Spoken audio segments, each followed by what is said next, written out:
Hello, ఈ షార్ట్లోనైతే నేను ఒక టిప్ షేర్ చేయబోతున్నాను.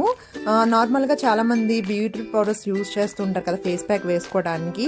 వాటిలోని రోజ్ వాటర్ మిక్స్ చేస్తారు. రోజ్ వాటర్కి బదులుగా మనము పచ్చిపాలు ఉంటాయి కదా, అది మిక్స్ చేసుకొని ప్యాక్ అన్నది ఇలా అప్లై చేసిన తర్వాత బాగా డ్రై అయిపోద్ది ఒక 15 మినిట్స్లోని. దాని తర్వాత మీరు ఇలా ఫింగర్స్తోనే అది స్క్రబ్ చేస్తూ ఉండండి. దానివల్ల ఏంటంటే బేబీ హెయిర్, నెక్స్ట్ ట్యాన్ అన్నది రిమూవ్ అయిపోతుంది. బ్లాక్ హెడ్స్, వైట్ హెడ్స్ ఉంటాయి కదా, అవి కూడా పూర్తిగా రిమూవ్ అయిపోతుంది. ఫేస్ అంతా మంచి క్లీన్ అయిపోతుంది అనమాట.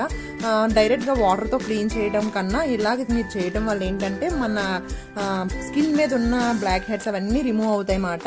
ఇది పింపుల్స్ ఉన్న వాళ్ళు కాకుండా నార్మల్గా పింపుల్స్ అవి లేని వాళ్ళు ట్రై చేయండి. ఆయిలీ స్కిన్ అయినా, నార్మల్ స్కిన్, డ్రై స్కిన్ ఎవరికైనా ఈ టిప్ అయితే యూజ్ అవుతుంది. పింపుల్స్ ఉండడం వల్ల ఏంటంటే మనం రఫ్ చేసేటప్పుడు అది వేరే పింపుల్ రావడానికి కారణం అవుతుంది. కాబట్టి పింపుల్స్ ఉన్న వాళ్ళు మాత్రం ట్రై చేయకండి.